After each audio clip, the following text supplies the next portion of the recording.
বিয়ের পরের দিন বুঝলাম আমার সোনার গয়না হারিয়ে গেছে। শাশুড়িকে বললাম পরিবারের কেউ একজন নিয়েছে। বিষয়টা হচ্ছে শ্বশুরবাড়িতে আমায় নিয়ে কেক কাটার অনুষ্ঠান করা হয়েছে। শাশুড়ি আমায় বলল, সোনার গয়নাগুলো খুলে আলমারিতে রাখো, লোকের ভিড়ে কোথায় ফুলে পড়ে যাবে, হারিয়ে গেলে সর্বনাশ। আমি বরের থেকে তার রুমালটা নিয়ে সেখানে সোনার বালা জোড়া, নাকটানা আর চেন রুমালে রেখে পেঁচিয়েছি। তখনই পেছন থেকে এক মহিলার হাত ইগলের মতো ছো মেরে আমার হাত থেকে গয়নার পোটলাটা কেড়ে নিয়ে বললেন, তুমি বসো, গয়না আমি রেখে দিচ্ছি। আমি লোকের ভিড়ে তার মুখখানা ঠিকমতো দেখতে পেলাম না। ভাবলাম এখানে তো সবাই পরিবারের লোক, যিনি নিলেন তিনি পরিবারেরই কেউ হবে, পরিবারের ছাড়া অন্য কেউ তো গয়না নেবে না। বিয়ের পরদিন শাশুড়িকে বললাম, মা, কাল গয়নাগুলো কে জানি নিল, ওগুলো কোথায়? আলমারিতে রেখে দিতাম। শাশুড়ি আটকে উঠল, কে নিল মানে? কাকে দিয়েছো তুমি?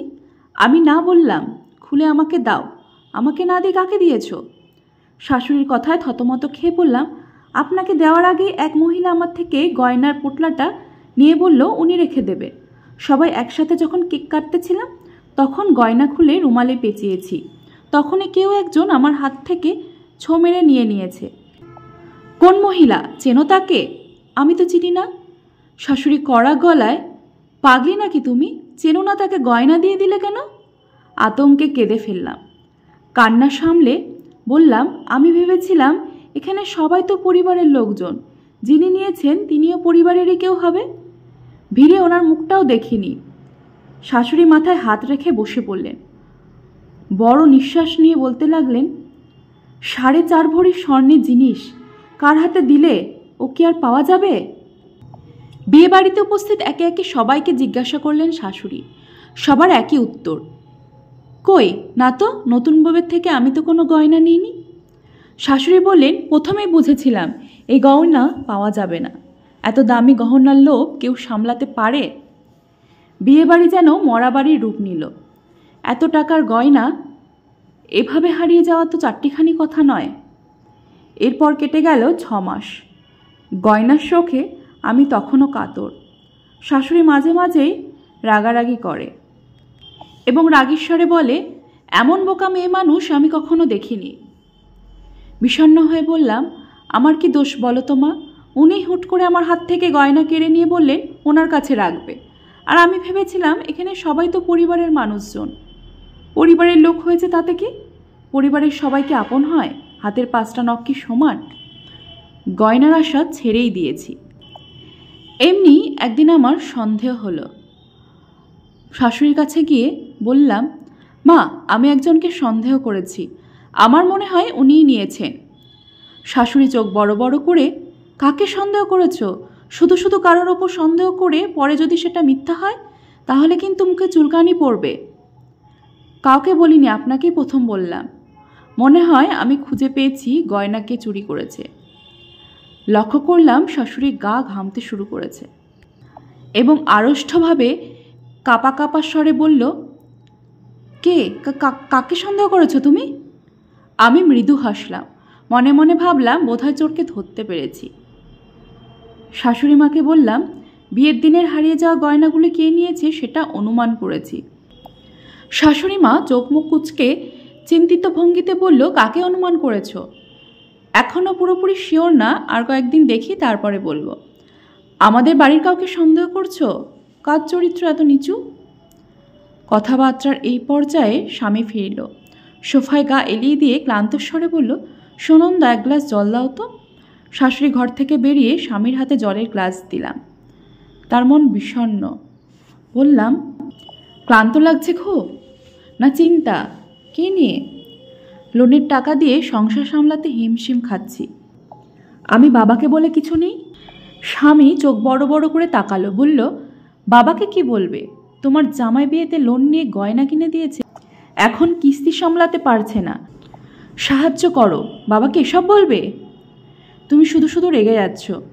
আমি রাগছি না, যা করতে চাইছো সেটাই বললাম। ছেলে বিপদে পড়লে বাবা কি সাহায্য করতে পারে না? গহনা তো হারিয়ে গেছে, যদি থাকতো তাহলে সাহায্য নিতে পারতাম। যেহেতু হারিয়ে গেছে এখন হাত পাতার প্রশ্নই আসে না। ইচ্ছে করে তো হারাইনি, আর হারিয়েছে তাতে কি? এখন চাইলে কি হবে?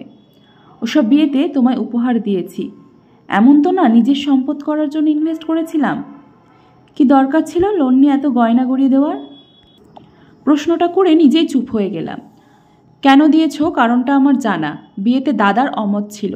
তিনি প্রায় স্বামীর মুখের ওপর বলেছিল, বিয়ের পর ভালোবাসা থাকে না, ওই ছেলে তো শখ পূরণ করতে পারবে, তামাকে সোনা বলে চালিয়ে দেবে। বরদার এই কথাটা ওর মনে বিঁধে গেল। বিয়ের আগের দিনও বারবার বারণ করেছিলাম দাদার কথা ওসব না করতে। ওর একটাই কথা, তোমার শখ পূরণ করতে যা করতে হয় আমি করব। ওনারা তামার কথা বলেছে তাই না, তোমায় সোনায় মুড়িয়ে নিয়ে আসব। স্বামীকে বললাম, আচ্ছা হয়েছে, এসব কথা এখন বাদ দাও তো, হাত মুখ ধো, আমি চা করে দিচ্ছি। রাতে ঘুমানোর সময় স্বামী বলল, নয়না কল দিয়েছিল, কাল ওর স্বাদ। নয়না ওর একমাত্র ছোট বোন। বললাম, মা বাবা যাবে না? বাবার নাকি লোকজনে বিরক্তি লাগে, মা যেতে চাইছে না, তুমি আর আমিই যাব। আচ্ছা। সত্যি বলতে আমারও যেতে ইচ্ছে করছে না। তখন ফোনটা ধরাই উচিত হয়নি। একটাই বোন, এভাবে বলছো কেন? ইদানিং ওদের অপরিচিত লাগে, টাকা সবাইকে পরিবর্তন করে দেয়। হঠাৎ ওর বরের ব্যবসায় কি এমন লাভ হলো বলো তো? আঙুল ফুলে কলাগাছ অবস্থা। পরদিন গেলাম একমাত্র ননদের স্বাদে। হরেক রকম আয়োজন, ওর হাতে চকচকে আংটি। জিজ্ঞাসা করলাম, আংটিটি কবে বানিয়ে নিলে? ডিজাইনটা তো অনেক সুন্দর। তোমার ভাই গত সপ্তাহে বানিয়ে দিয়েছে, আমি নেব না, জোর করে দিয়েছে। কি বলে জানো, আমায় নাকি এতদিন কিছু উপহার দিতে পারেনি। অনেক সুন্দর হয়েছে। স্বাদের শেষের দিকে ওর স্বামী সোনার হার গলায় পরিয়ে দিল। আমি হতভম্ব। হাড়ের দুই সাইডের ডিজাইনটা কেমন যেন পরিচিত মনে হচ্ছে। এক সময় কৌশলে কাছে গিয়ে হাড়ের প্রশংসা করতে গিয়ে ভালোভাবে লক্ষ্য করলাম, যা ভেবেছিলাম তাই, মাঝের অংশে ডিজাইনটা শুধু পরিবর্তন করা হয়েছে। বোকা মেয়েটাকে দেখে বড্ড হাসি পেল। বুদ্ধি করে গয়নার ডিজাইন যখন পাল্টালেই দুই সাইডের ডিজাইনটাও তো নতুন করে করে নিতে হতো, তাহলে তো ধরা পড়তে না। সিদ্ধান্ত নিলাম বাড়ি ফিরে স্বামীকে সন্দেহের বিষয়টা বলবো। বেচারি বড্ড তাড়াতাড়ি নিজের পাপ জাহির করে ফেলল। আসার পথে স্বামী প্রাণবন্ত স্বরে বলল, বোনটাকে দেখে মনে বড্ড ভালো লাগা কাজ করছিল, কষ্টে বড় হয়েছে, এখন একটু সুখের মুখ দেখেছে। মনে মনে বললাম, সুখের না, পাপের মুখ দেখেছে, শীঘ্রই এই মুখ থেতলে যাবে ওর।